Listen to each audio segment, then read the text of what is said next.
há certos meios de pensamentos no mundo que não é nada mais nada menos do que filosofias vãs que vai dizer assim, que a fé e a razão são inimigas. Mas nós, ao olharmos para a primeira carta de Pedro, capítulo 3, versículo 15, onde ele está ensinando o exemplo como cristãos nós devemos andar e santificar o Senhor Jesus Cristo na nossa vida, né? E para que Deus seja santificado em nós e através de nós, ele vai dar o exemplo, ele diz assim, primeira carta de Pedro, capítulo 3, versículo 15, diz assim, antes santificai a Cristo como Senhor em vosso coração, estando sempre preparados para responder a todo aquele que vos pedir a razão da esperança que há em vós. Né?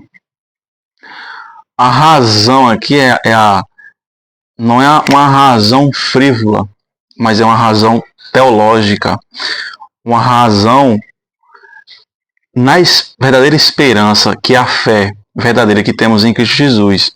Então, a fé, ela não é inimiga da razão. Ambos elas andam junto. A razão bíblica, não a razão do homem moderno ou as razões do mundo, não é esse tipo de razão que Pedro está falando. Nós devemos ter fé e razão. Não tem como ter fé e não ter razão. Né? Agora, razão não significa que a pessoa vai ver, vai sentir, vai tocar, vai ver. Não é nesse tipo de razão. Mas ele está ensinando aqui que nós devemos estar preparados, né, a tempo e fora de tempo, para nós testemunharmos da fé que temos em Cristo com esperança e com razão aqui. A razão aqui é argumentos teológicos, né, para defender a sua fé. Não tem como uma pessoa ter fé salvadora em Cristo e não ter argumento, razão verdadeira para defender a sua fé. Como pode defender a sua fé? Elas andam juntos. Elas andam juntos. Agora, a incredulidade, que não tem nada a ver com razão e com fé, elas são inimigas das duas. A incredulidade é inimiga da fé e da razão. Agora, a fé, ela não anula a razão e nem a razão anula a fé. Ambos elas andam juntos.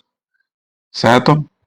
Veja o que Jesus havia dito em João capítulo 4, versículo 23. Ele está falando de que forma os verdadeiros adoradores adorarão ao Senhor. Ele está falando da mulher samaritana.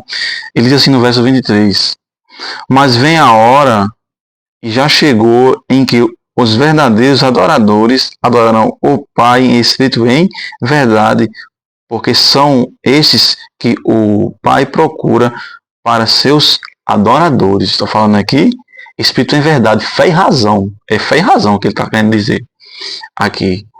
Então, a razão não anula a fé e a fé não anula a razão. Agora, a incredulidade, né, por não ter razão, ela anula a fé. Mas a razão bíblica, ela faz conhecido a fé, a esperança, porque tem fé. É isso que Pedro nos ensina, a defendermos a nossa fé. Então, nós devemos estudar a palavra do Senhor para defendermos a nossa fé em Cristo a tempo e fora de tempo.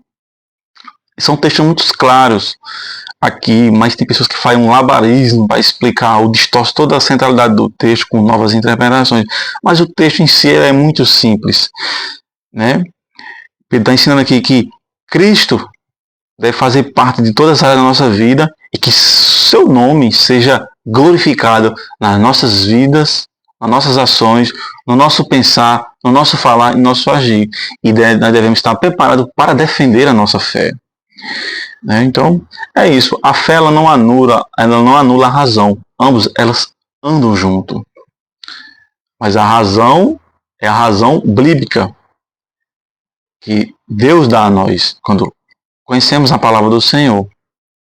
Não razões humanas. Porque tem pessoas que vão querer explicar as escrituras com filosofias, com argumentos humanistas.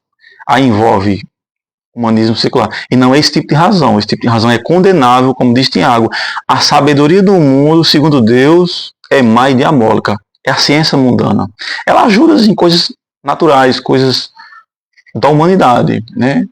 Mas para explicar as coisas de Deus, em si, elas são muito falhas e frívolas. Porque a sabedoria de Deus, ela é muito elevada, muito além, né? Muito além. E nós não podemos medir, né, o conhecimento de Deus, né, a ciência do nosso Deus, né? Então nós devemos ter fé e razão, biblicamente, para defendermos a nossa fé e a nossa esperança. E sigamos firmes na esperança que temos em Cristo Jesus. Deus abençoe.